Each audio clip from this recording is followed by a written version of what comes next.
The radical, fundamental principles of freedom, rational self-interest, and individual rights.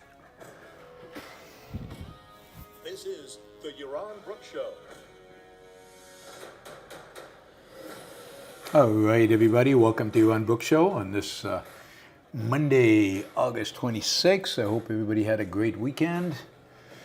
And you are looking forward to a fantastic week. I am, as you can see, still in Barcelona. We'll be here until I might be in Seville in Spain. I'll be in Seville in Spain next week, and then back to Barcelona the week after that, and then we'll see, but hopefully 2 weeks in Israel after that. So still on the road until the end of September. All right, we got a lot to talk about today. Not a very long show today, but we do have a bunch to talk about. Thank you, Remo, for getting us started with a Super Chat question, €60. Really appreciate that. We'll get to that in a little while. And feel free to use the Super Chat to ask questions, and we'll see how long we can go today. I do have a class to teach at 3 o'clock, so we've got up to 2 hours. All right, let's see. Let's start with this story coming out of France, which is interesting, and that is, and distressing, I think, potentially distressing, and that is the arrest of the founder and CEO of Telegram, the app, the communications app. Pavel Durov was arrested, I guess, over the weekend in France. He flew in there on a private jet from Azerbaijan. Pavel Durov lives in Dubai. He has Dubai as well as French citizenship. He is originally Russian. I'm getting conflicting info. In some places I've read that he gave up his Russian citizenship. Other places don't mention that and treat him as if he's a Russian national. I don't know. But he's definitely got a UAE and a French United Arab Emirate, which Dubai is part of, and a French citizenship passport, and he was arrested in France at the Paris airport. Durov has an interesting history. I mean, he founded a company called, I can't pronounce this, Vkontakte. It's a Russian word with contact in it. So basically, Vkontakte was a rival to Facebook. And he launched it. It became bigger than Facebook in Russia. And he got in trouble with the Putin administration over content on this, and he landed up, I guess, losing control of it. Not clear exactly what happened there, but selling it, giving it away. But he lost control over that entity in 2014. In 2013, he started I guess it's like Twitter, like a messaging app called Telegram. I have a Telegram account. I don't know if you guys have a Telegram account, but Telegram is incredibly valuable resource. We'll get to that in a minute. But anyway, he founded Telegram. Telegram is a uncensored, completely secure method of communication. So it's everything is encrypted from end-to-end encryption. It supposedly cannot be hacked. It is about as secure as you can get in terms of communicating as a communication tool. It's been pitched as a way in which people who are opposed to different regimes, the ways which people opposed to different regimes and oppositions in authoritarian states can communicate, they cannot be hacked, they cannot be accessed, you can stay anonymous on it, and supposedly it really is been hacked. Again, this was he founded this in 2013. When the whole issue with his Facebook-like entity came into being, he actually left Russia. He moved to Dubai, and he moved Telegram to Dubai. He got Telegram established in Dubai. At some point, he when was this?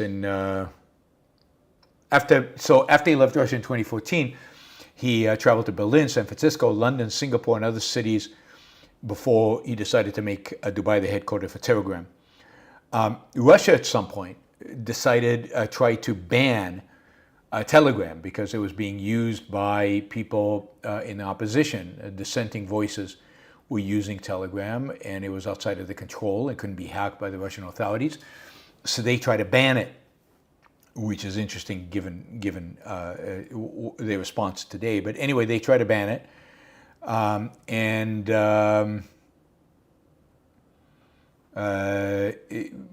Very hard to ban. It's an app that you can get on your phone and then use, and there are very few things that a government can do to stop you from using the app. But the reality is that it was banned in Russia for a long time.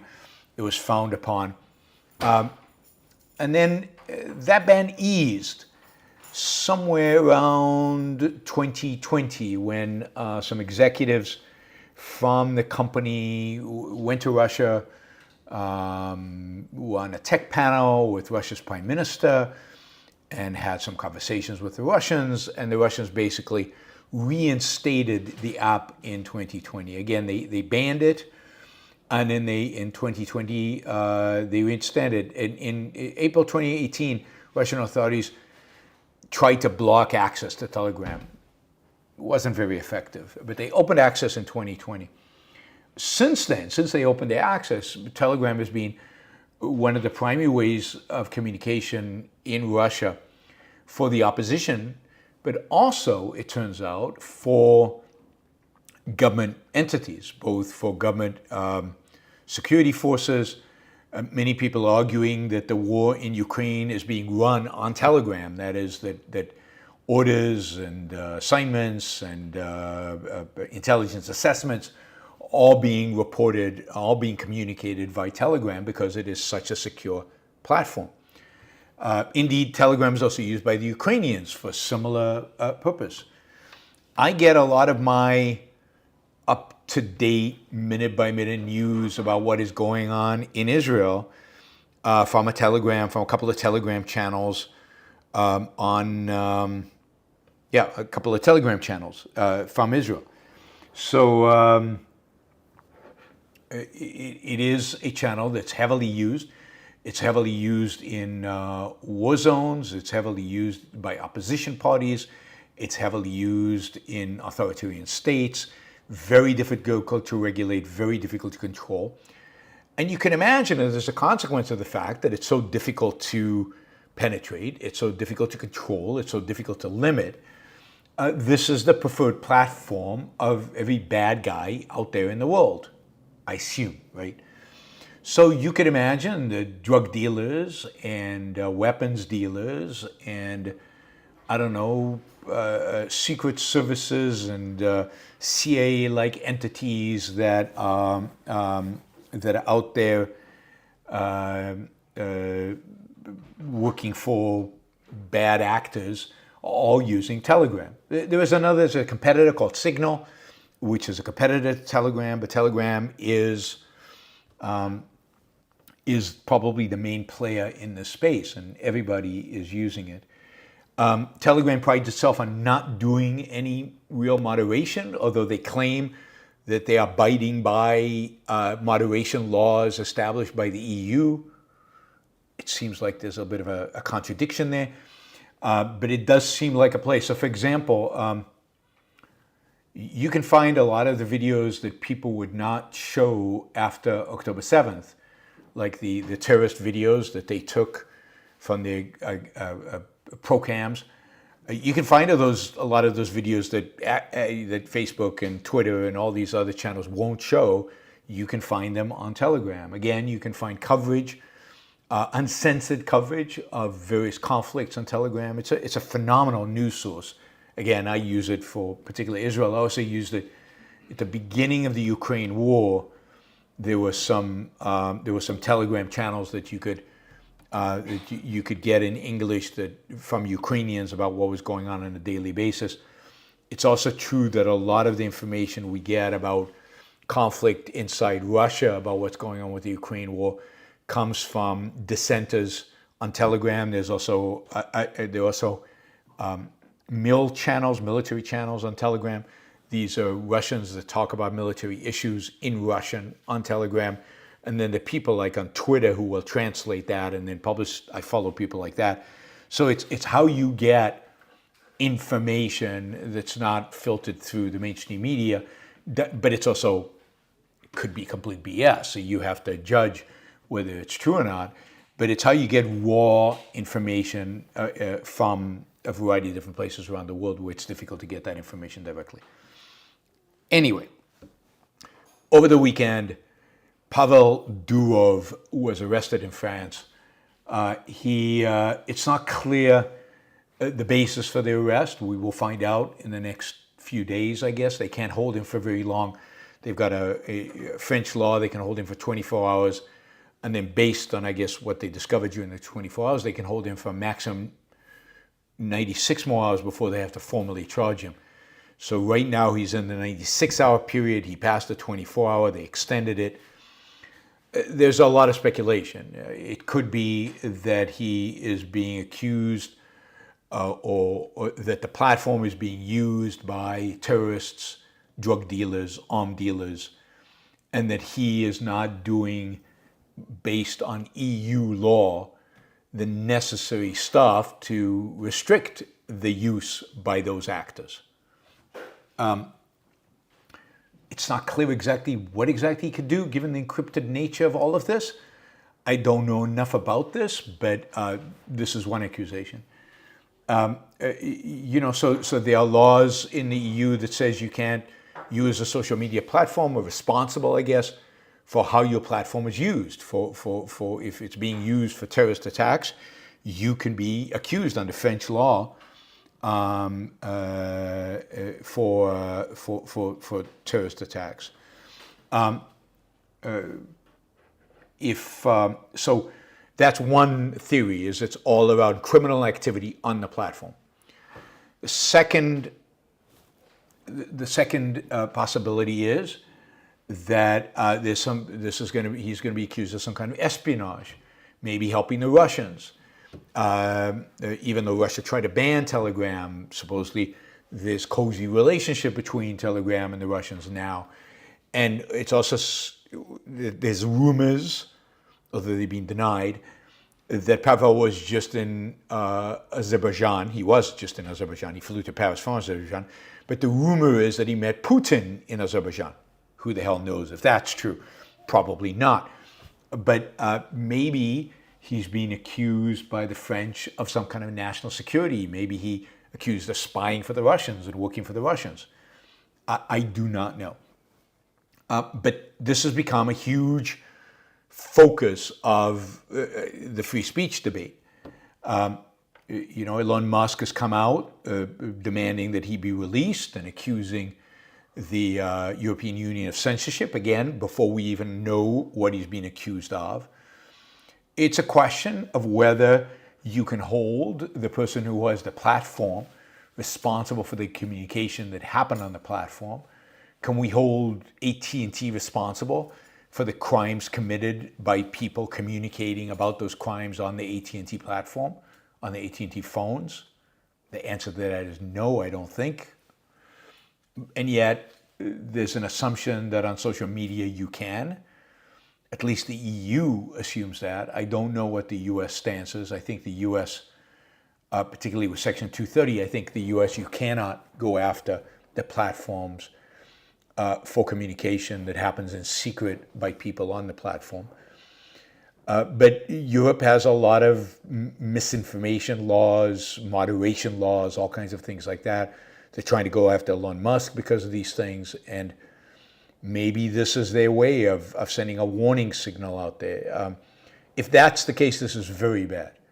If that's the case, Europe, which is already very weak on free speech and very bad on these issues, this is a next step towards an abyss.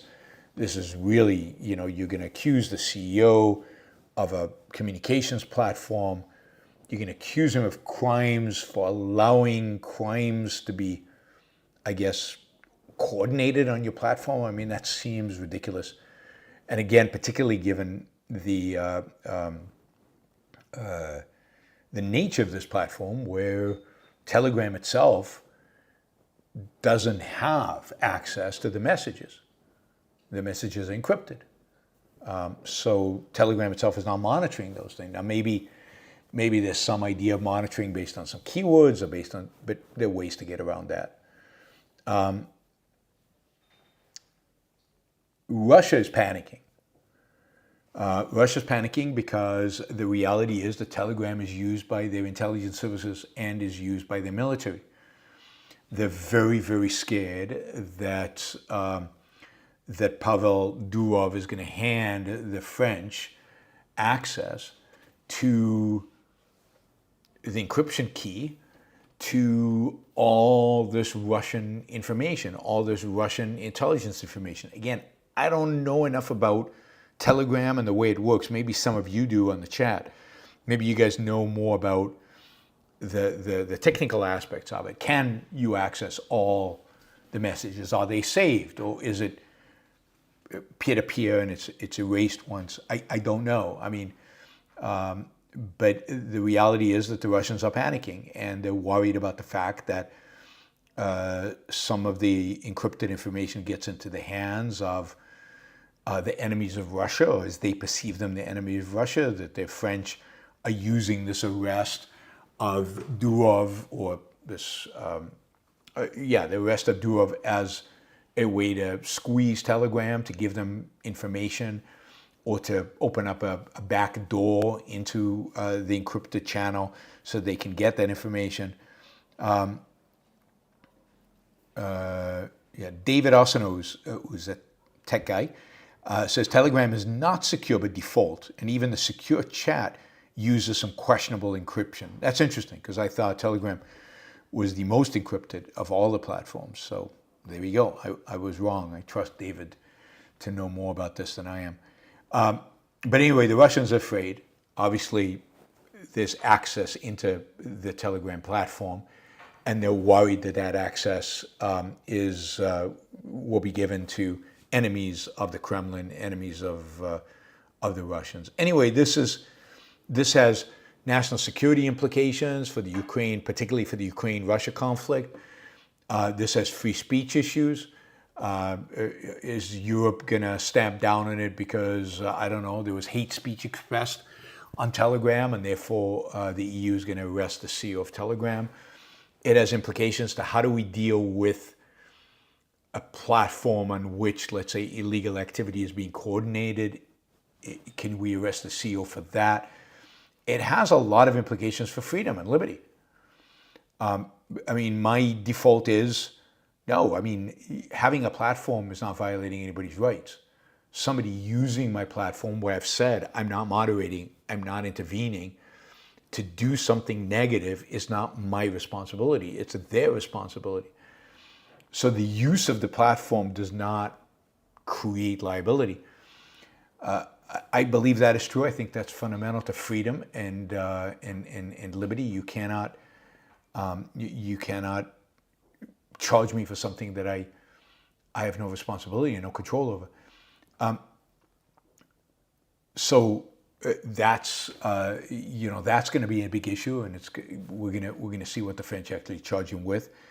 And then the Russians are also panicking about what if Telegram just crashes? What if the deal here is they just shut down Telegram, and suddenly this vital means of communication between Russian troops disappears, just vanishes. Anyway, a lot of unknowns, a lot up in the air. Really, really interesting. The technology is interesting. The story is interesting. The politics of it interesting. Macron has come out and said, this is not a political move. I had nothing to do with this. This is the independence of the judiciary. This is a judge. In the French legal system, a judge puts out a warrant. A judge investigates. They have investigative judges. A judge is not just an impartial, but a judge goes out and investigates crimes. And this is a judge's decision, and supposedly it has no political implications. We will see. The Russians are objecting officially, the Russian government. Funny for a government that basically tried to shut down this platform just a few years ago. Also funny that they are defending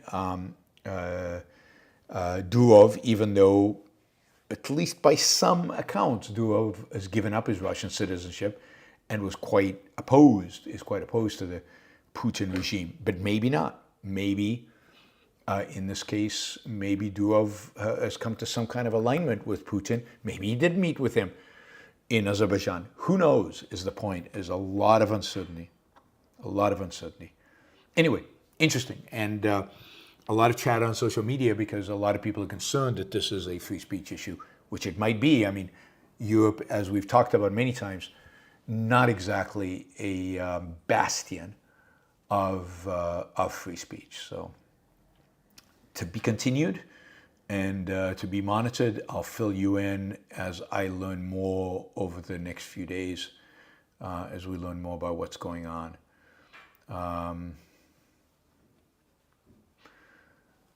All right, let's see.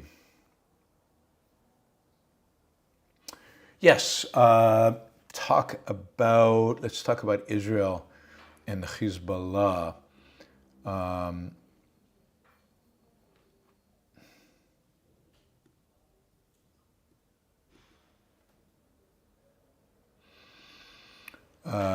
People asking where I get my intelligence about this stuff. I get it from wherever I can. I get it from the media. I get it from Telegram channels. I get it from people I rely on Twitter. I get it from a variety of media sources. So where does anybody get information? I do not have a direct link to. Oh, by the way, yeah. Let me give you a quote.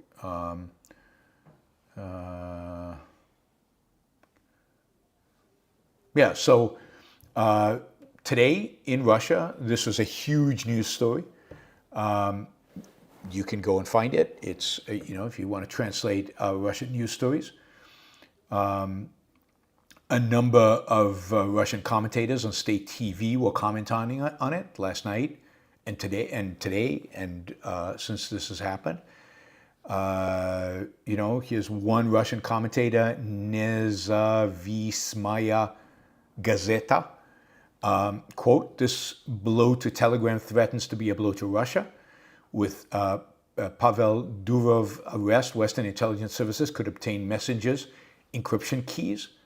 Telegram might become a tool of NATO if Pavel Durov is forced to obey French intelligence services. This is somebody else saying. This is Moskovsky Komsomolet.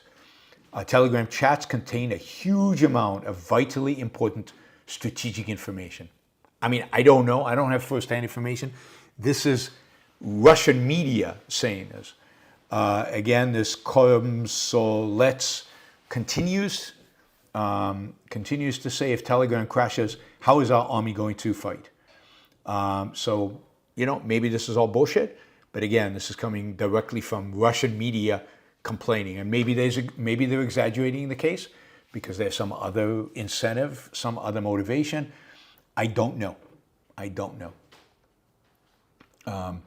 Again, here's Tatiana Moskolvoka.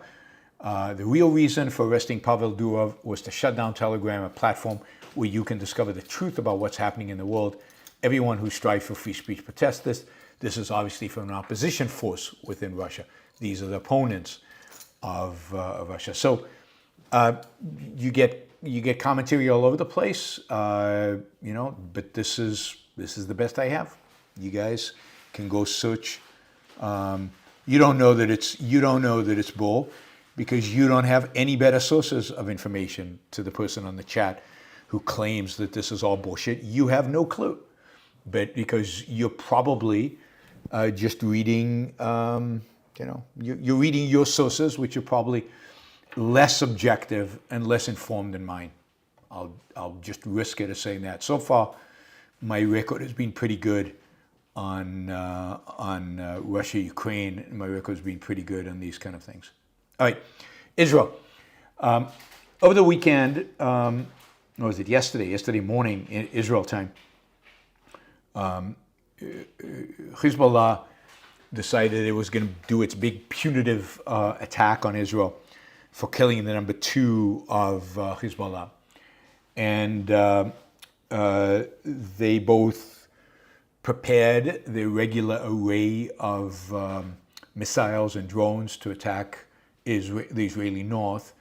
But they also arrayed hundreds and ultimately thousands of rockets. The raid to include attacking the center of Israel. In particular, it appeared that the target of many of those rockets was the headquarters of the Mossad, the Israeli Mossad, which is the equivalent of the CIA, and the headquarters of a unit called 8200, which is the equivalent, it's part of the military, but it's the equivalent of the NSA. So it is the electronic monitoring intelligence unit of the Israeli intelligence. Where these are located is a open secret in Israel, just like where the headquarters of the CIA in the United States. Everybody knows where that is. You can drive by there. There's actually a sign. In Israel, there's no sign, CIA over here. In Israel, there are no signs, but everybody pretty much knows where it is. Anyway, suppose these missiles were targeting that. They all were arrayed, and they had all been set up, ready to fire, supposedly at 5 a.m. Yesterday morning.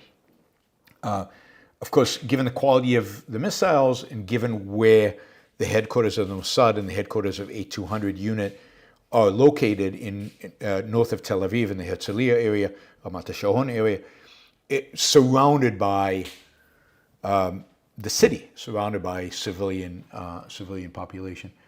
This could be unbelievably damaging, but in addition to that, we're talking about thousands of rockets, most of them targeting northern Israel. Hezbollah claims all targeting military facilities, but who knows? Anyway, about 20 minutes before they were scheduled to launch at 5 a.m., 100 Israeli airplanes basically went into the air, and in a display of pretty amazing firepower, accuracy, and of course intelligence, because they knew where these rockets were. They knew they were about to launch. They basically destroyed all of them. Hezbollah got off some drones and some small missiles into northern Israel and into the sea, attacking one Israeli ship. We'll get to that in a minute. But none of the long-range missiles, none of the missiles targeting central Israel, none of the missiles even targeting anything substantial in the north actually made it off the ground. Every single one of them was destroyed. Israel claims to have destroyed 6,000 projectiles and their launches. So we're talking about several hundred launches and 6,000 missiles.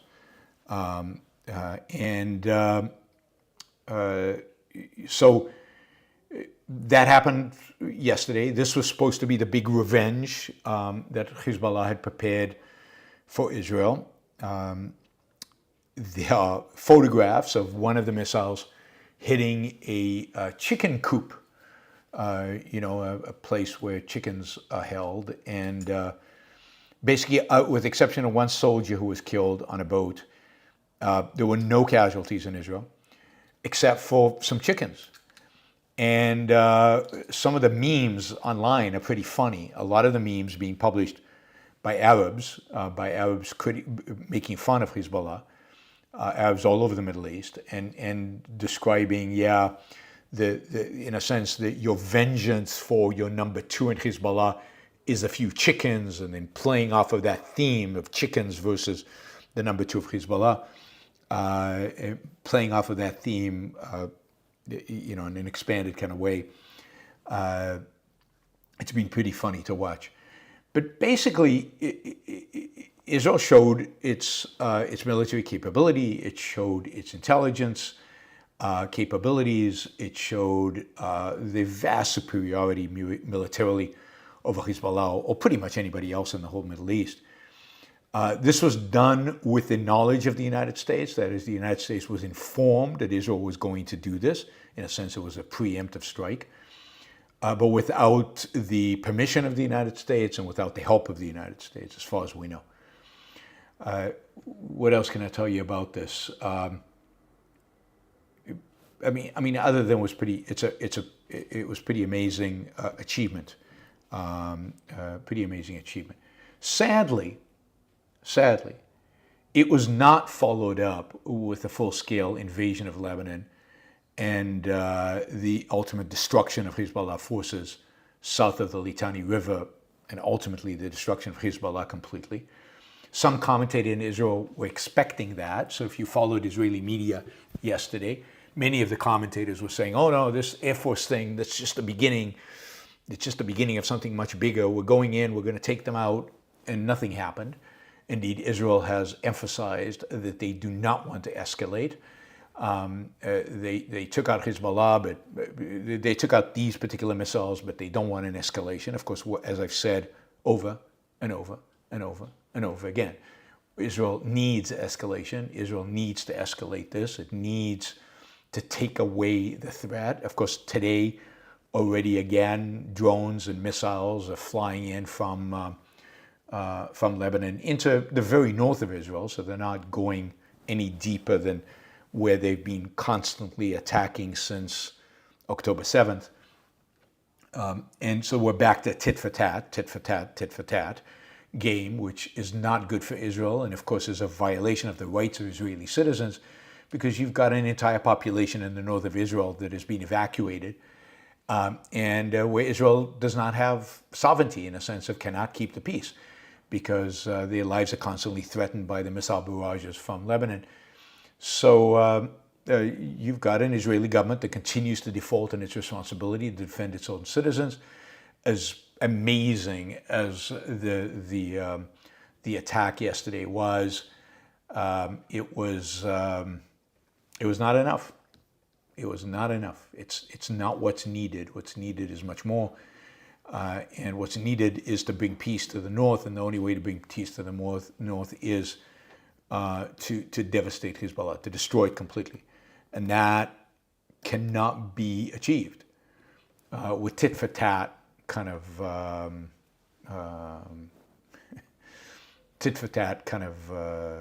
ways. Again, Israel is launching more attacks, but so far they're not going all out in terms of destroying. Hezbollah yesterday came out and said that their attack on Israel, which never really launched, was a massive success, that they destroyed many military targets in Israel, that they basically are pleased with the attack in terms of revenging the death of their number two. And they basically said they don't want to escalate because, look, Hezbollah doesn't want to escalate. Iran doesn't want to escalate because they know exactly what will happen to them. They will be destroyed if they escalate. Escalation is in Israel's interest, not in Hezbollah's. So they have sent it out. They've also released some videos of their tunnels. Their tunnels are much bigger, nicer, more protected than the tunnels in Gaza. I guess the release of the tunnels is to scare the Israelis away. But yes, It was pretty weak, pretty pathetic. By the way, you won't see this in the American media. So much of the media is like, Hezbollah attacked Israel, Israel attacked Hezbollah. You know, there's nothing about, or very little about, or if it's not in the headline where Israel basically took out all the missiles that Hezbollah was planning to launch against Israel. So that is just unreported.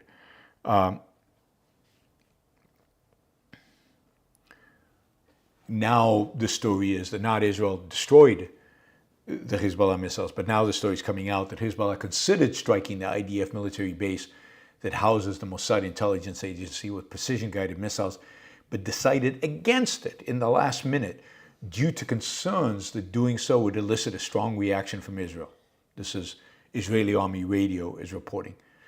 So, again, hard to tell what exactly is going on, what exactly happened, but without question, what Israel did is basically destroy thousands of rockets. Now, Hezbollah has a lot more. Supposedly they have up to 200,000. I don't know how many they have left. Israel's been destroying them systematically and has been blowing up ammo depots where these missiles are held. My assumption is the Iranians continue to try to smuggle in more. Israel knocks them out. They keep struggling more. So I don't know what the numbers would be today. The numbers before the war started were between 140,000 and 200,000 rockets. They've launched a lot of them. Most of them have been shot down. There were some amazing images of their rockets being shot down by the Iron Dome yesterday. You could see that on Twitter. But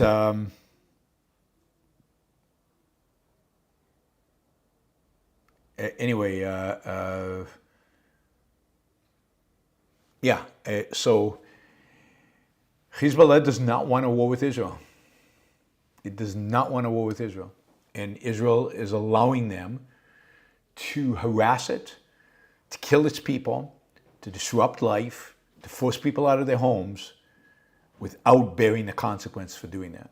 And just for that, this government should be condemned for allowing that to happen. It truly is unbelievable that that is happening. I will say the one Israeli who was killed was from a drone attack on a boat, on a military boat.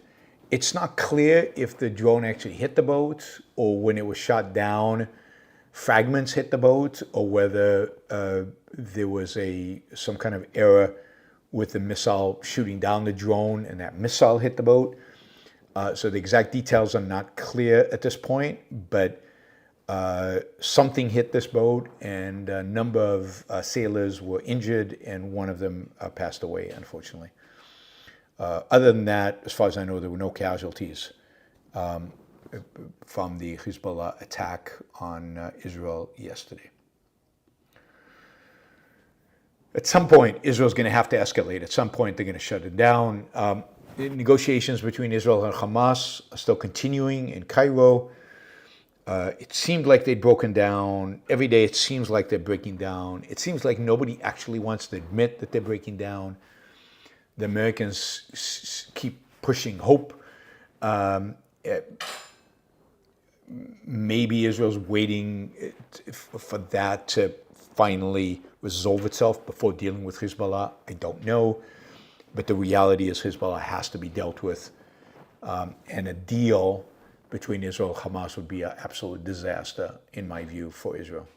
Now, it depends on the nature of the deal, but any deal is going to be bad by definition. All right. That is a quick update on Israel and Hezbollah. Afghanistan. Today, I think it is. I think it's today.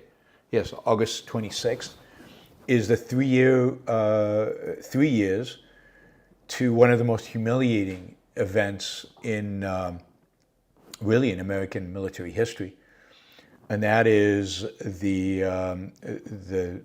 day the 13 U.S. servicemen and 169 Afghan civilians were killed by ISIS in Afghanistan. Suicide bombings at the main gate of the Kabul International Airport as the chaos of the U.S. withdrawal from Afghanistan reached its apex. The whole withdrawal from Afghanistan was a disgrace, was horrific. Now, I'm one who thought we should have withdrawn from Afghanistan, 2 years after we got there, or even sooner. So I don't think we should have been there. But the way it was done, the disgraceful way in which the United States conducted itself, the complete and utter strategic failure, the inability to see that the Taliban were gaining and gaining fast, the delusion that you could negotiate your way out of it, and then the fact that senior U.S. defense and intelligence officials knew that ISIS was threatening an attack at the airports, and they did nothing to protect American forces who were assisting in the evacuation. And then just the whole way it was done, everything about it. The peace deal that Donald Trump signed with the Taliban a year earlier that made this possible. This is an absolute disgrace. And, what the withdrawal from Afghanistan and the way it was done showed the world is it suggested to the world that America's a paper tiger, that it's incompetent, that it doesn't know what it's doing. And the Biden administration is responsible for that. Although, again, the peace, I put quote, peace deal with the Taliban was actually negotiated and signed by Trump. So he is the ultimate responsible for it. This, of course, led, I think, directly to the perception of American weakness, which has destabilized the world. It's what led. Wouldn't be surprised if there's a link, although I don't think it's a direct link. There's a link with the invasion of Ukraine, and there's a link to October 7th. Whenever America is weak, whenever America is perceived as weak, whenever America acts weak and acts incompetent, whenever it puts its tail between its legs and runs away from somewhere, that is a message the evil people in the world pay attention to, and they act on it. And I think that is what happened. But here's the thing. I'm looking at Twitter and other places, and you're seeing a lot of emphasis on the 3-year anniversary of the death of these 13 servicemen.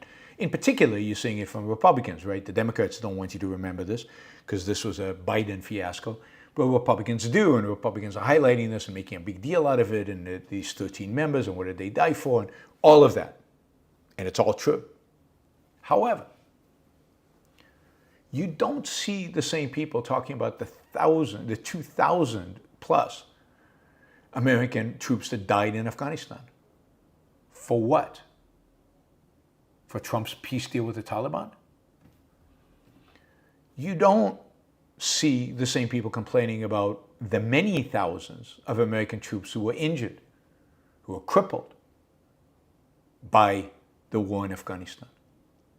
What you don't see is people talking about the utter complete failure of 20 plus years of American policy with regard to Afghanistan.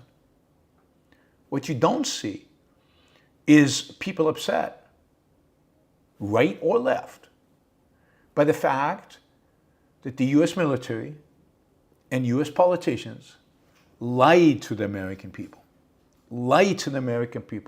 steadily and consistently from 2002 on to this day about what was going on in Afghanistan, what our goals were in Afghanistan, what could be achieved in Afghanistan, whether we were winning or losing, what was attainable.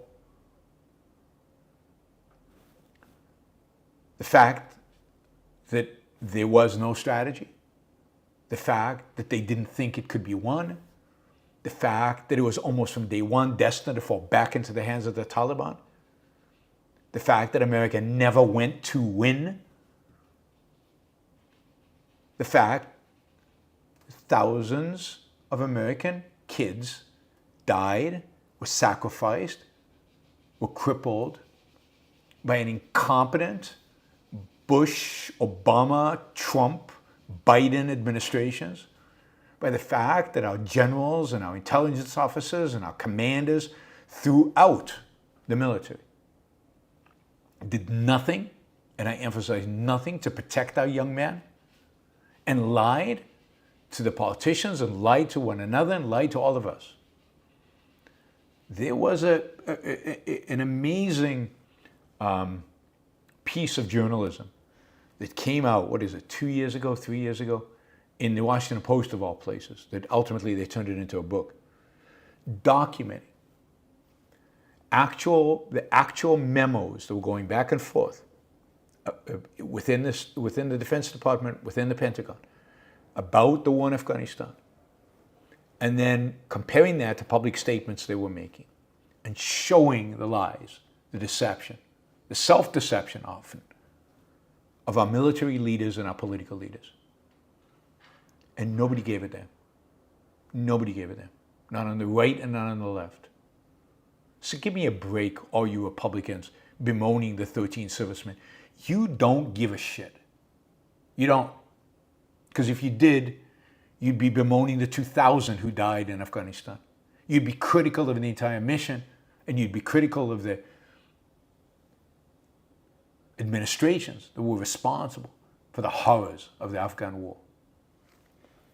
Now, as you know, I don't say this somebody who is a pacifist, but Afghanistan should have been a simple mission. Go in, destroy the Taliban, do whatever is necessary to destroy Al-Qaeda, destroy every remnant of Al-Qaeda, do it from day one after 9/11, and get the hell out of there. It should have never been about nation building. It should have never been about sacrificing American troops. For what? Not even for the freedom and liberty of Afghan women. With all due respect, it's not our responsibility. So, if you want to bemoan the 13 who died, you should. But then put it in the right context.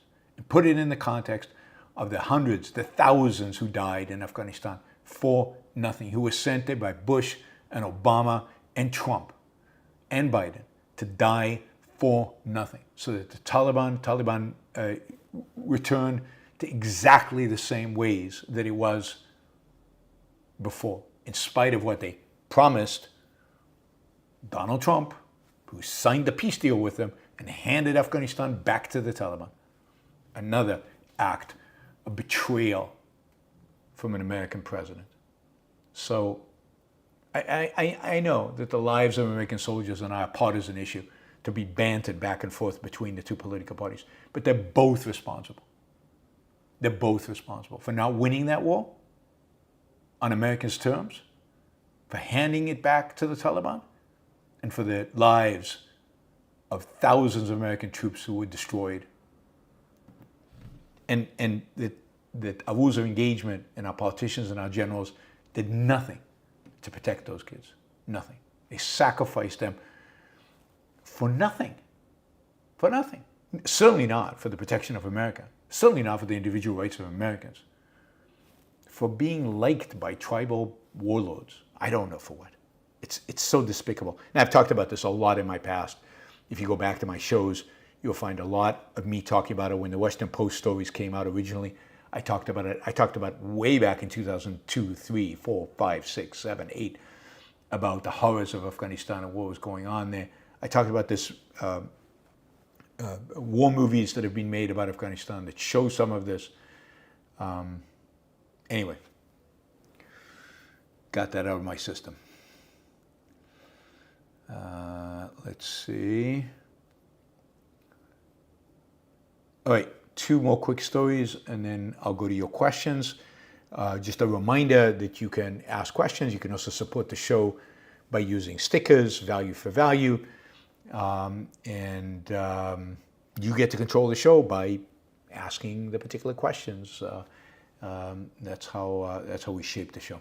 All right, let's see. Yeah, Nord Stream. So we now have a number of articles coming out, latest one in the Wall Street Journal a couple of days ago, about what happened to the Nord Stream pipeline. If you remember, about 6 months after the war between the invasion of Ukraine by Russia in 2022, the pipeline was blown up, the Nord Stream pipeline, the two Nord Stream pipelines. The Nord Stream pipelines were two pipelines built by a combination of Russian and German firms, basically to supply natural gas from Russia to Germany. The second pipeline, which was just opened, about to open just before the war,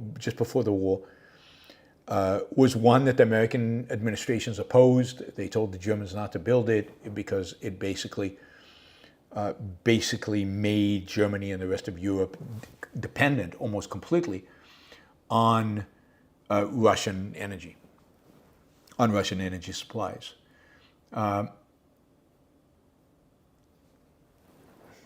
So these pipelines were blown up, thus making it impossible for Russia to export natural gas to Europe, except through the one surviving pipeline that goes right through Ukraine. So Ukraine had complete control over the export of Russian gas to Europe.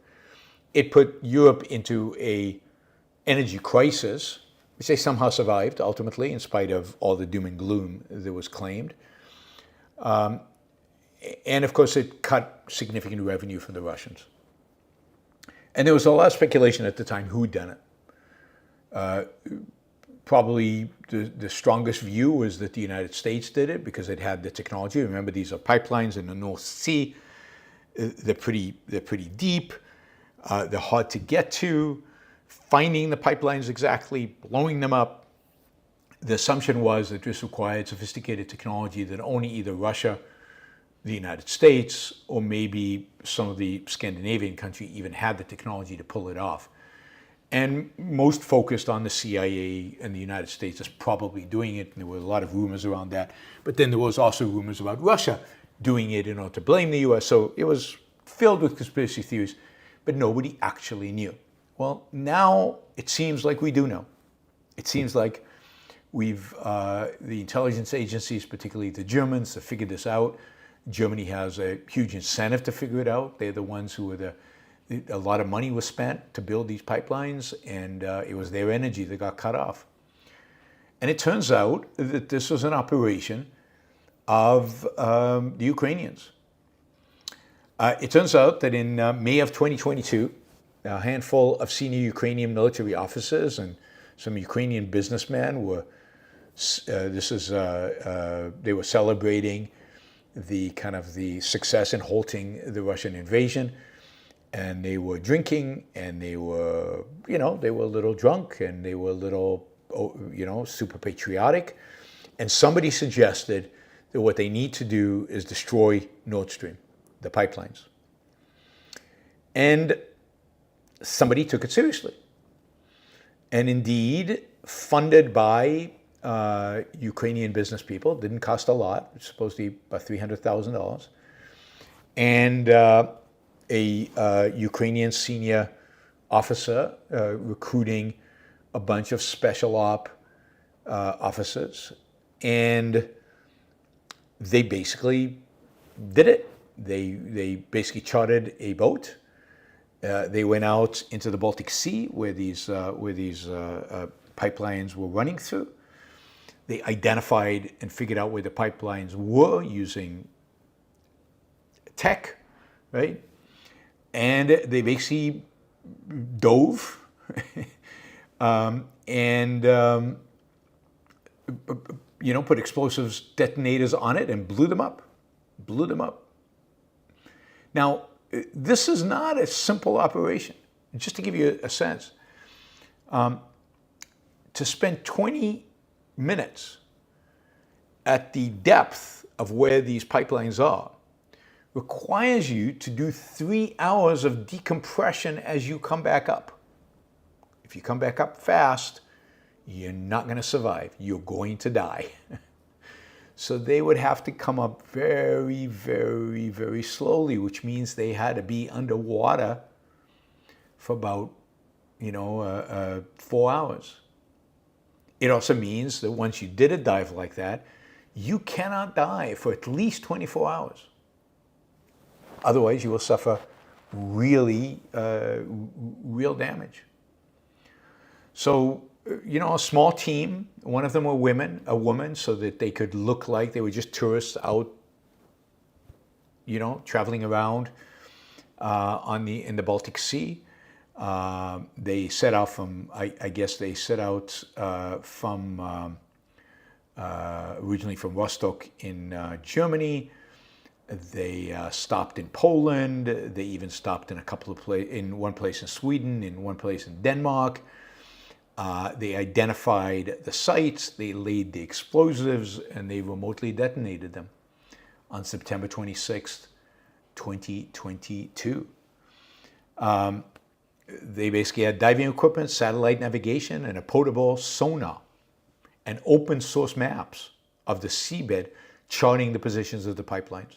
Pretty amazing. Somebody should make a movie of this. And it was a special op thing of the Ukrainians.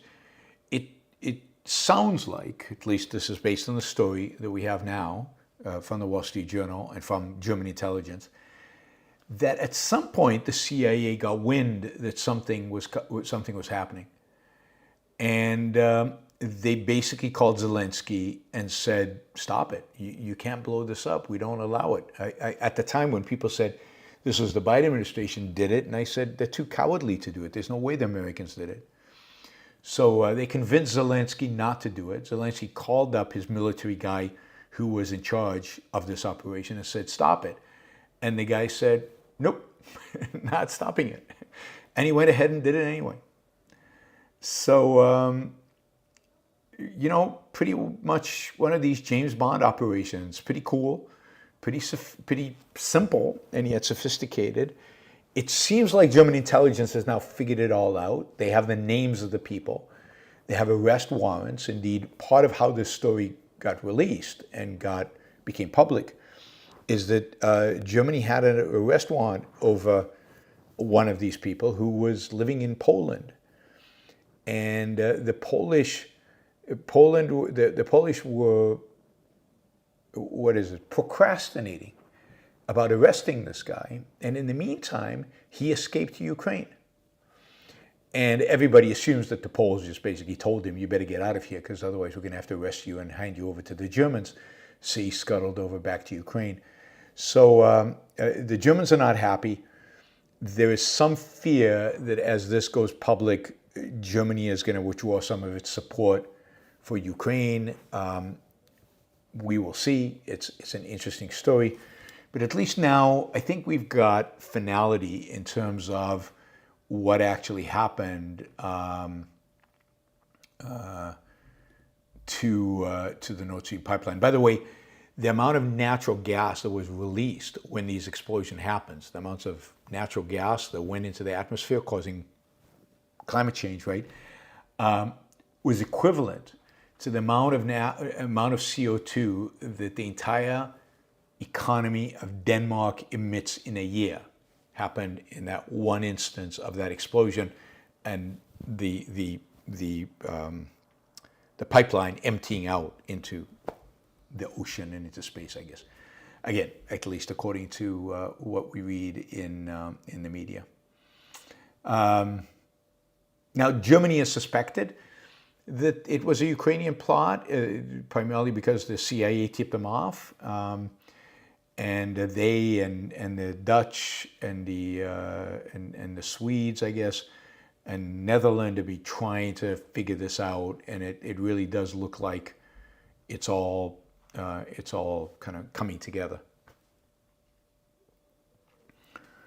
All right. So that's I thought I'd give that story closure because we did talk about it at the time.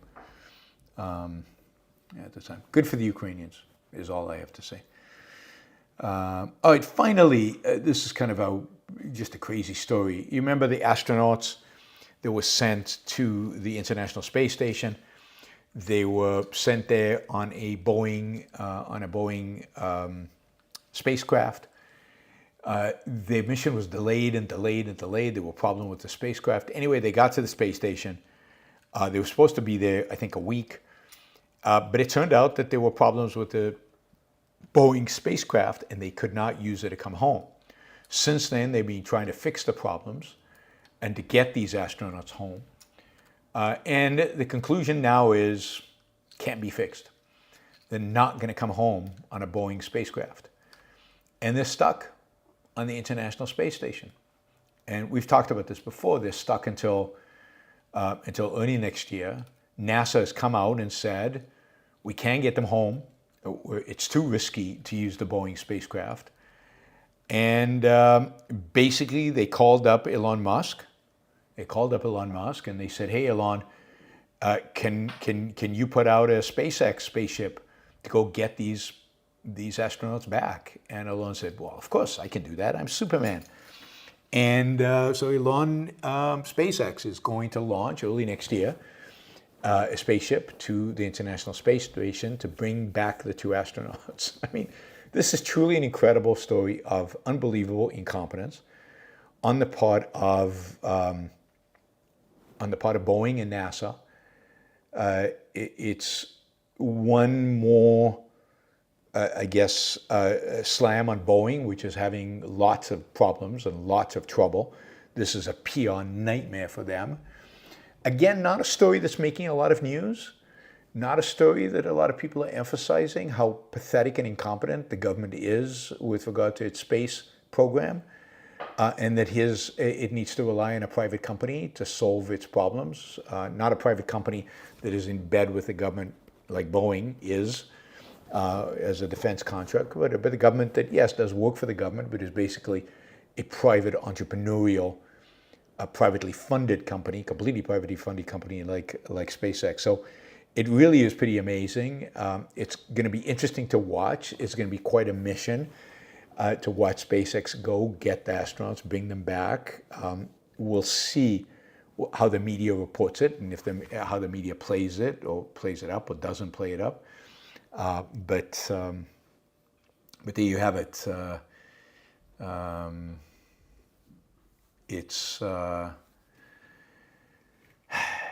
Imagine being stuck in the International Space Station for months, when you planned, you told your family, you told your kids that you were just going to go for a few days and you're going to come back. I feel sorry for the astronauts, and it's pretty pathetic both for Boeing and for NASA. All right, that is the news from the Yaron Brook Show on Monday, August 26th. Thank you, everybody. And let me just say again that this show is funded from contributions of listeners. If you find value in the show, if you get any value from what you hear from this, please show value in return. Many of you, and thank you for that, are monthly subscribers to Yaron Brook Show on Patreon or on PayPal through yaronbrookshow.com/membership. And thank you. That is how this show keeps going. And if those of you who are not yet, you can go to Patreon or PayPal and you can become a monthly contributor anytime. So again, if you find value in listening to these shows, please do so that I can continue. Many of you who watch live participate in the super chat, and you can also use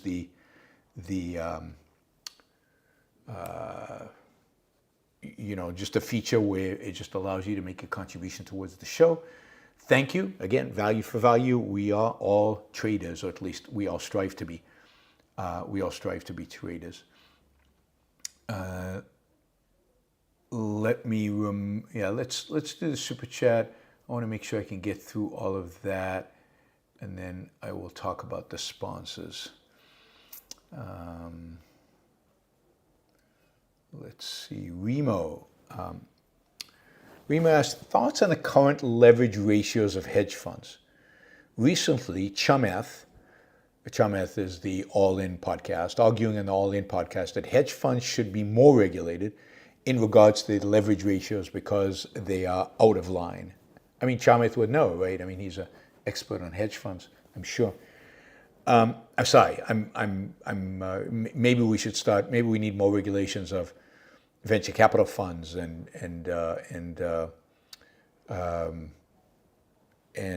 startups, because I don't like the way they run. And God, these people should stay in their lane. I don't know if hedge funds over leveraged, and I can guarantee you Chamath doesn't know either.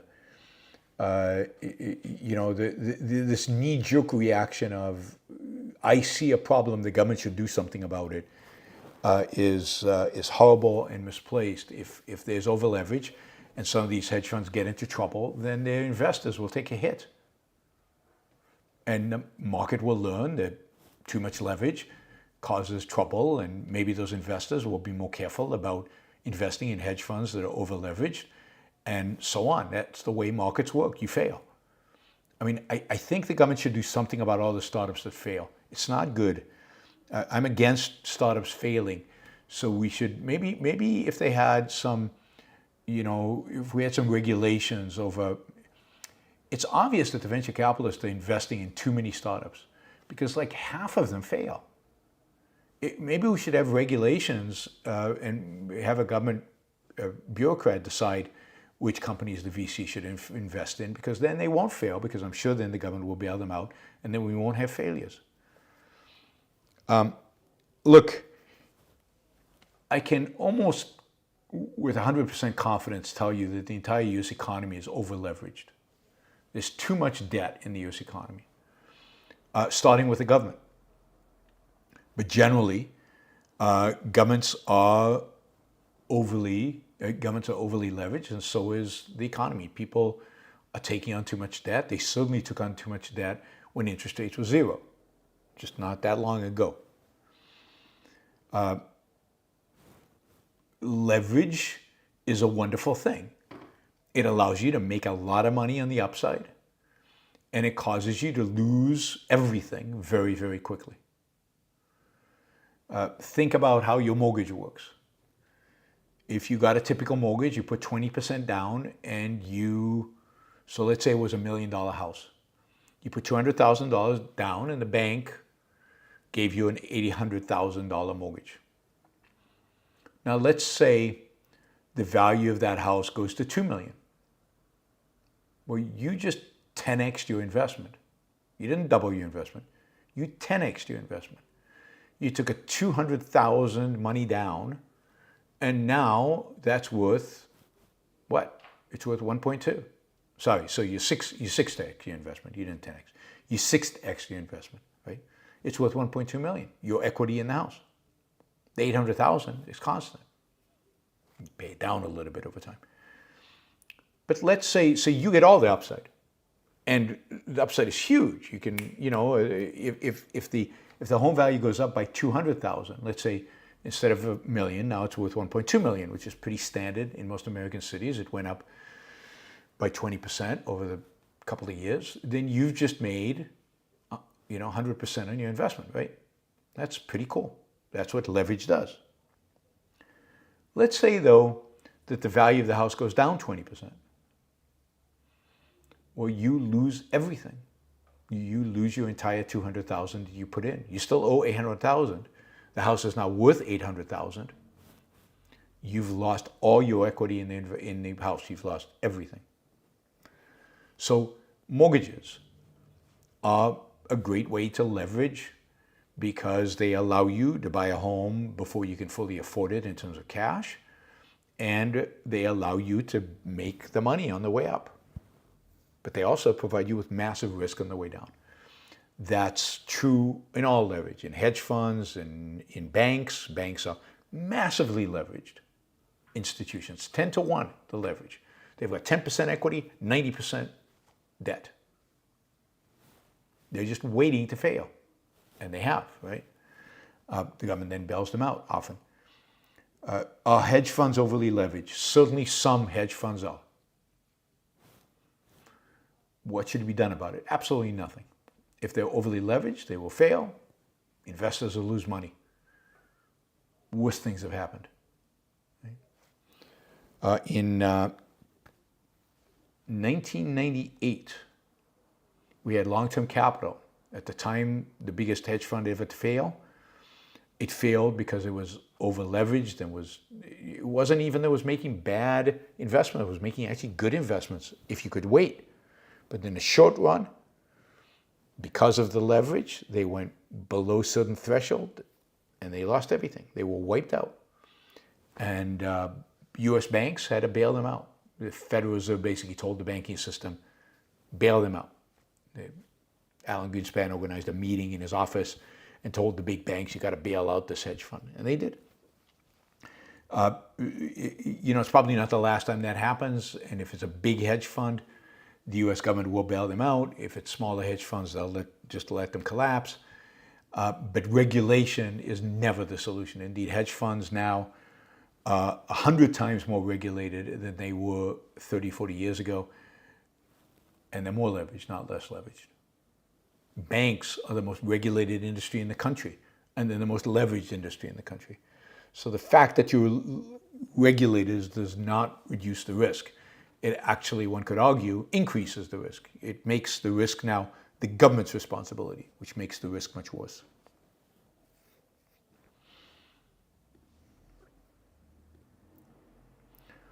Alex says, thoughts on the following statement. Quote, there is no question that there were many Arabs and Arab families for whom the creation of Israel was made at their expense. Is it fair to support Israel yet acknowledge this reality? Yeah, but I don't think the statement is right at all. What does it mean to say for whom the creation of Israel was made at their expense? Did the creation of Israel cause them to lose? No. What caused them to lose was their support for the attempt to stop the creation of Israel, to annihilate the state of Israel at its birth, to completely abort the whole thing. What caused their suffering was not the creation of the state of Israel. Indeed, the Arabs who stayed in Israel, who did not fight it, who accepted it, and who stayed, all prospered. I would say they're better off now than they would be in any Arab state. I think they would say it as well, if they're honest. And many of them are. What caused their suffering is their own unwillingness to acknowledge the state of Israel. Their willingness to engage in a war against the state of Israel. Their reliance on violence in order to attack the state of Israel. That's what it means. So the statement is wrong. Again, Arabs, families, it wasn't the creation of state of Israel that made at their expense. It was their embrace of opposition to the creation of the state of Israel and their use of force, either directly or through their support against the state of Israel. That is what caused them the harm. So it's not the state of Israel's responsibility. It's the responsibility of those who initiated force against the state of Israel and refused to accept its existence and refused to accept its birth. Hopefully that answers, Alex. Feel free to ask a follow-up if it does not. Sylvanos, Musk isn't sending a special mission. NASA is just bumping 2 of the seats on the next scheduled SpaceX crew mission. All right, so SpaceX was going to send a spaceship to the space station anyway. Thank you, Sylvanos. And NASA is just going to use the space available there. It is kind of unbelievable to me that they have to wait months and months and months for this to happen. And what a screw up for NASA. And I feel sorry for the people stuck up there and for their families. All right, we only have 4 more questions. So if you would like to ask a question, now is the time. Because once the questions are out, we will call it a night. So feel free to ask questions in the next few minutes if you're interested in anything. I Like Numbers says, someone did a video comparing you to Elon Musk. Is that inherently unfair since you're in the intellectual world? I don't know. I haven't seen the video. I don't know if it's inherently unfair. Depends on what dimension you compare us. I'm sure there are dimensions in which you can compare which are fair, but I don't know. I mean, I think it's weird that somebody would do a video like that. My guess is that they did it in a way that's unflattering to me. Anything else would shock me. But no, it's not unfair by definition to do such a video. How you do it will depend. Even if I went into business, it's unlikely that I would be as rich as Elon Musk, right? I do not claim to have that kind of genius that he has. I do not claim to have the kind of entrepreneurial skill set that he has. So is Elon Musk better than me at starting companies and making money? Yeah, absolutely, much better. And I don't know that I even if I chosen that path, if I could be anywhere close to as good as he is, probably not. So I have no problem with that, right? So I have no problem with the comparison. I have no problem with people comparing if they do a fair job, if they do it honestly. And if they do it for a rational reason. What is the rational reason to compare me to anybody? I don't know what the rational reason is. I don't go around comparing myself to people. Why should other people? Anyway, the whole thing is silly. Scott says, Christopher says, Scott did it. It's very silly and says it's only about Musk on Twitter, but it's you versus Elon. Yeah, and I'm sure Elon comes out ahead because it's Scott. And I would say that in terms of ideas and in terms of reality and in terms of philosophy, I come way ahead of Elon Musk, but not from somebody who can't think like Scott, right? He's enamored by anybody who supports the right. RDF, thank you for the support. I appreciate the sticker. David Arsenault, thank you for the support. Appreciate the sticker there too. All right, pickaxing on Europa. I want private healthcare, but others argue it's bad because of huge rise in insulin cost. My rebuttal, the government intervenes only to deregulate, so new competing companies come along offering insulin cheaply. More thoughts? Yeah, I mean, if you go back to the last show I had with Adam Ossoff, he talked about insulin. Insulin is the whole thing, the whole way in which it's presented is really a scam. You can get cheap insulin if you're willing to settle for the insulin that's out of patent. You can get cheap insulin in a variety of different ways. Indeed, nobody's actually charged a list price for insulin. But I think the key point is we don't have a free market today. And since insulin is off patent, insulin would be incredibly cheap in a free market, in a market that is not regulated and controlled and manipulated by all the ways in which our healthcare system is manipulated and controlled and regulated. It's just a complete and utter mess and a complete and utter disaster. And the solution to that is to privatize it. The solution is to get all government involvement out of healthcare rather than just selectively here and there and create even more complex systems. So the alternative is not the American model and the socialized medicine model and those two other alternatives.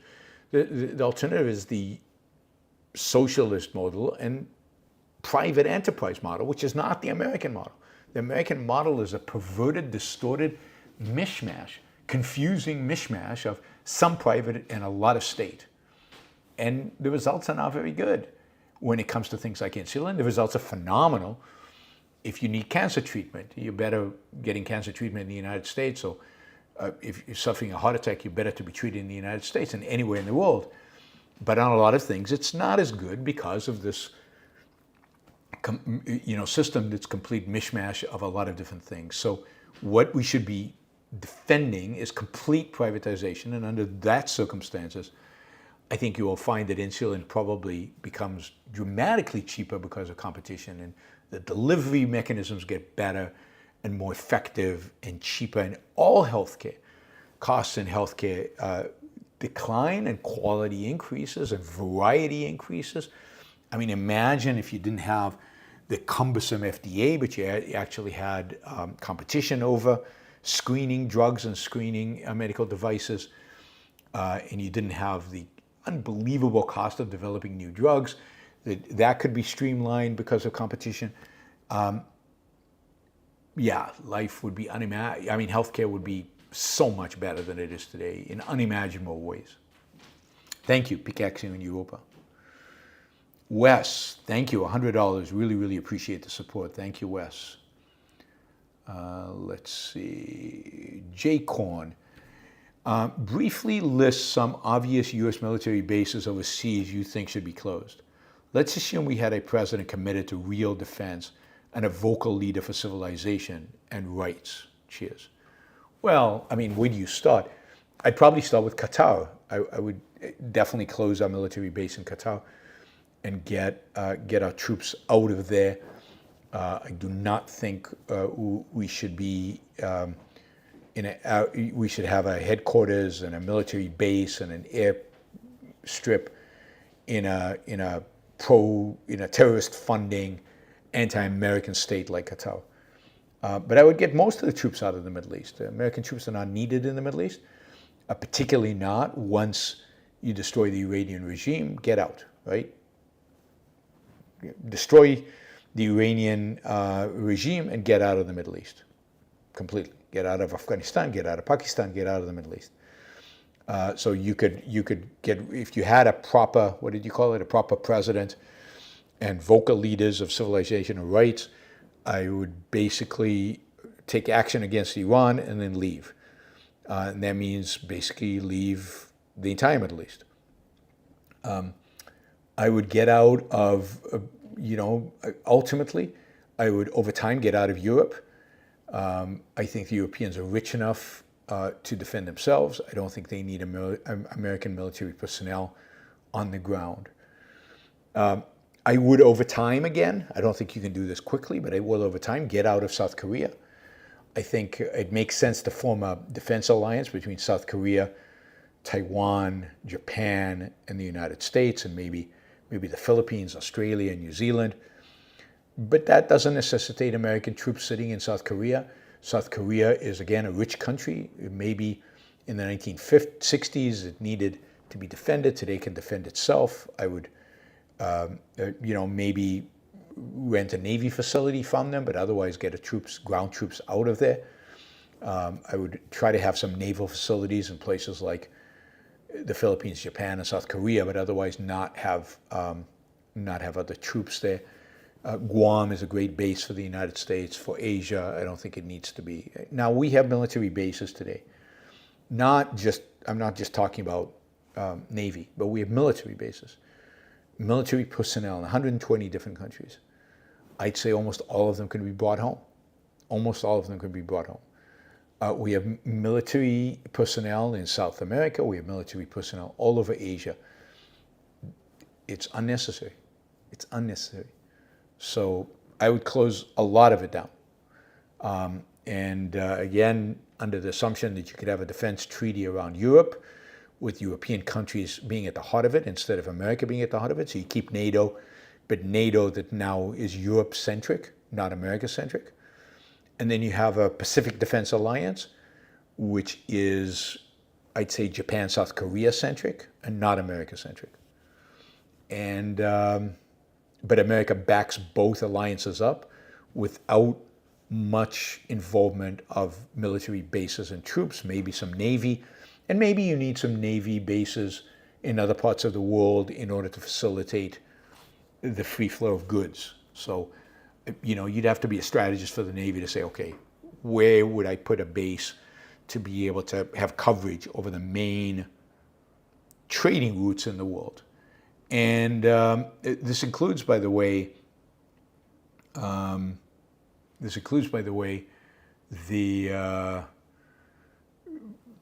going on now with the Houthis. I mean, the United States has the capacity from the air and from the sea to destroy the Houthis completely, wipe them out.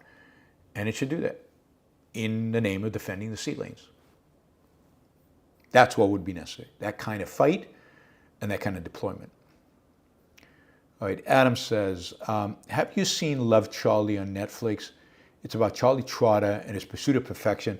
I was enthralled, seemed as if he was a Rand fan. I have not seen it, but I'm definitely planning to see it. I am a Charlie Trotter fan in the sense that I ate at his Chicago restaurant once, but my wife and I really fell in love with his restaurant he had in Las Vegas for a few years. It was actually a Japanese restaurant. He had a phenomenal chef at that restaurant, and it was one of our favorite dining experiences ever was eating at this restaurant. So I had a soft spot to Charlie Trotter. I also have known for a very long time that he was a Ayn Rand fan. He thought he was a particular fan of The Fountainhead. I think it was his favorite book. I think he said it was his favorite book in a number of interviews. I sent him a number of letters and attempted to communicate with him on several occasions, trying to set up a meeting and try to go and see him as part of my role as the CEO of Ayn Rand Institute, try to fundraise, but also just to meet him and express my appreciation for his mentioning Ayn Rand. I think I even sent him a frame with the first and last page of The Fountainhead, but I never heard back. I never heard back from him, so I never got to meet him, which is unfortunate. But I am looking forward to seeing the documentary, definitely. Nate says, who would an objectivist vote for president this fall in a swing state? Wouldn't Trump give us more conservative judges who at least somewhat defend freedom and capitalism versus the leftist judges? Yeah, I mean, they also do away with Roe versus Wade, which has caused real human harm, real harm to human beings, to women, put them at health risk, and created situations where they either have to travel or have babies that they don't want. So, you know, there are pluses and minuses to getting conservative judges. We already have a 63 majority of judges, or we have, conservatives have a 63 majority of judges in the Supreme Court. So that's already done, a done deal. And, you know, most of them are going to be around for a while. The conservative judges are not that old, maybe with the exception of Thomas. So this is going to be, the conservatives should have a majority on the court for many years to come. I'm not worried about the court for the next 4 years. Maybe the most likely person to leave the court over the next 4 years is one of the liberal leftist judges. So there's, I actually like it when it's balanced. I don't want it to be 8-1 or 9-0. I think that would give way too much power to the conservatives and all kinds of crazy things they might do with regard to our real freedoms, our real liberties, which conservatives do not value.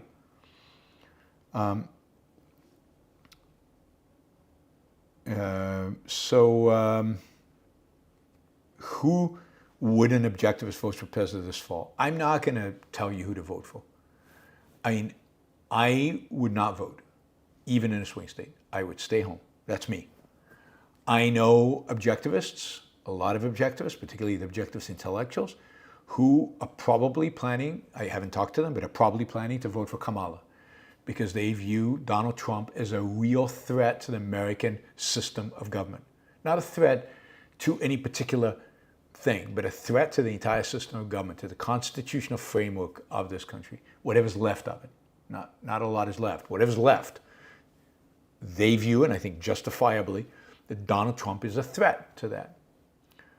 I know a lot of objectivists, not intellectuals, but a lot of objectivists, and some intellectuals, I think, who are going to vote for Trump because they view Kamala Harris as a real threat to the economic freedom and economic liberty of Americans because of her socialism. Now, if you look at Trump's proposals, in many respects, they are worse than anything Kamala is proposing on an economic front. I think tariffs, his proposal to have 20 to 30% tariffs across the board on all goods, and then 60% on all Chinese goods, is much more damaging economically than anything that Kamala Harris is proposing. But it's not just that. There's a whole list of things that he is proposing that is horrible and stupid and bad economically and will disrupt our economic liberty. I think they're both bad from an economic liberty perspective. You could argue Kamala's worse, but now there is the woke stuff. Kamala's administration will keep kind of the wokiness in the American government. the identitarianism in the identitarian politics in the American government. I think that can be reversed by future administrations. The damage that Trump has already done and the damage that Trump will do to the Republican Party and to the constitutional order is not easy to undo. And it's not some new administration comes and changes it and fixes it. The fact is that I think Trump has destroyed the Republican Party. I'm not sure it's salvageable. We'll see. The January 6th is a big deal. His election denial in 2020 is a big deal. And his actions to try to thwart the transition of power is a big deal. And that was last time. He is much more committed this time. I think he's a real danger to our system of government. So I understand people not voting for I understand people voting for Kamala. So I don't know. People will vote the way they vote. They'll make their analysis.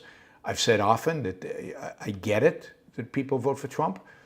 If that's all they do, if they don't try to support him and they don't try to defend him, they don't try to argue he's good, they don't try to actually promote him, I get why they vote, but it's, I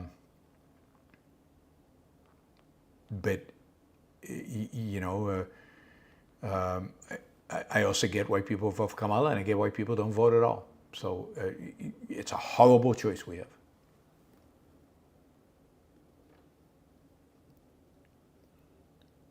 By the way, don't ask me about videos that Scott makes. I just remembered from before. I'm not interested. I'm not going to watch them. And you know that if Scott makes them, they're not done with goodwill in mind, right? They're just done to undermine. So stop watching them and stop talking about them, because the more you talk about them, the more it gets him off. All he wants is attention. He's a nobody, and we should keep him as a nobody. I gave him too much attention when he was on the chat. Now he's gone. I ask for your help to make him a non-entity. Alex, there were no disinterested Arabs living in that land whose lives changed under these circumstances, not in their control. The creation of Israel was forced upon that land without their say-so. A lot of the disinterested Arabs stayed, and their lives are better off with this fact of creation of Israel. Were there some who left innocently? Were there some who Israel kicked out? Yes. The ones who were kicked out were kicked out primarily because somebody in their village or somebody in their settlement, engaged in a fight against the Israelis, against the establishment of the State of Israel. Are they personally responsible? Probably not. And I would argue that if they could show they were not personally responsible, if they could show that they did not initiate violence and didn't support the people who initiated violence, and they just caught up in it, then I would consider allowing them back into Israel. But this is the thing about politics, the thing about war and the thing about politics. The people suffer the consequence of their leadership. When their leadership sucks, when their leadership makes bad mistakes, for example, the Palestinian leadership objecting to the establishment of the State of Israel and going after it, people pay the price. And so I would again say that even those people who it was out of their control, it wasn't the establishment of the State of Israel who made them worse off. It was the unwillingness of their own leadership to accept the State of Israel that made them worse off. So even the people that Israel kicked out of their homes and sent out because they were strategically in the way, the only reason they're strategically in the way is because the Palestinian leadership decided to initiate violence. So they are the victims of their own leadership. They are the victims of, the betrayal of their own leaders, not the victims of the establishment of the State of Israel. The creation of Israel was forced upon that land without their say-so. There's no such thing. as forced about anything, right? What was forced on them? First of all, you can't force the land, right? What was forced on these people? The establishment of a free country in which they would have equal rights. That's not a bad thing, that's a good thing. Instead of a British mandate, or instead of anarchy, or instead of an authoritarian Arab state, they get a free state called Israel. That's something they should welcome, embrace. Anybody innocent, anybody neutral, anybody who values their lives would have embraced the state of Israel because it brings them more freedom. So the whole framing of this, as though people were living there and then somebody imposed this horrible thing on them. No, somebody established a state on an area where there was no state, and that state happened to be free. And yeah, it was run by a bunch of Jews, but they could vote. They could vote in whoever they wanted. But it was basically free. That's what matters. It was civilized. Sylvanos, can you steelman a nation-building exercise that could have been done in Afghanistan with better success? Sure. Bomb the place into oblivion when the Taliban is there. Kill as many of the Taliban as possible. Make it very clear what happens to anybody affiliated or associated with the Taliban. Now, I'm not advocating for this, but this is what could have been done. And then come in and say, okay, here's a constitution for a good country. We're going to give you some money. We're going to stick around for a while to give you protection. If you could pull this off, cool, great, we'll support you, and then we'll go home. If you can't, we're going home.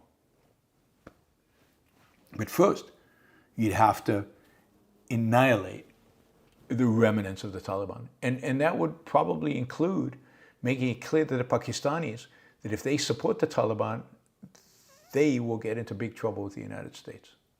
And that's tricky because Pakistan has nukes.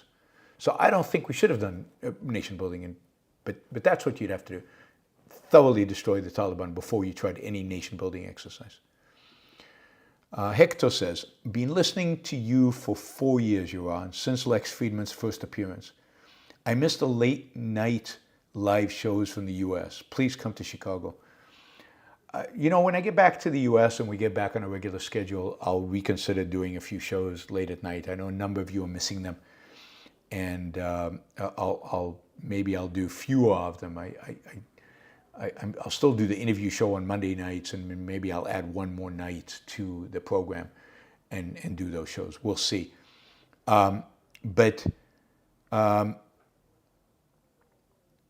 In terms of coming to Chicago, I go where I'm invited. So if you can organize a talk for me, if you can raise the money to pay me to come to Chicago, I will come to Chicago and speak to whomever. So I'm always looking for speaking opportunities. This is a general statement for all of you out there listening to Yaron Brook Show. If you have a group, a venue, an organization, if speaking to students, I can probably find the funding for that. But to business leaders, to anybody like that, if you can find the funding, I'll come. But if you can just get a group of students in Chicago to invite me to come and speak, I will come and speak. It's pretty easy. Andrew, do you attribute the Neocon dream-building free democracies in the Middle East as extreme naivete or a more serious misunderstanding of how ideas cause freedom? Oh, I wrote a whole book on this with Brad Thompson. Mostly his book, but I wrote the chapters on foreign policy and about the neocons, and it's clearly a misunderstanding of how ideas cause freedom. It's a complete botching of that, and it's also this idea that all people want to be free. It's a complete evasion of the role of culture, of the role of philosophy, of the role of ideas. So it's not just some naive thing that happened.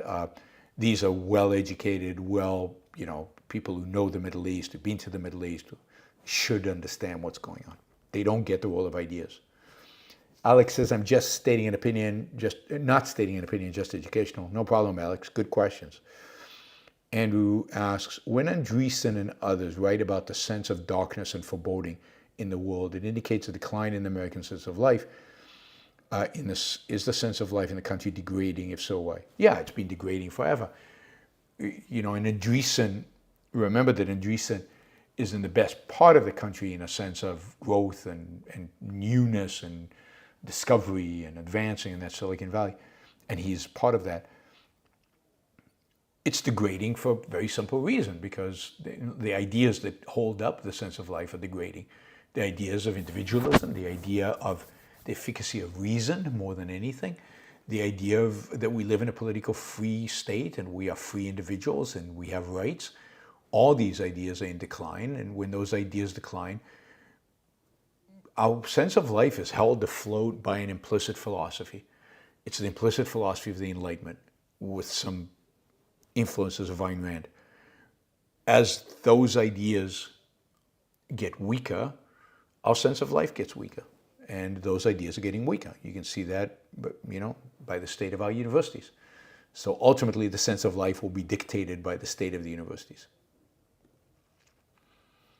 Did I thank Wes?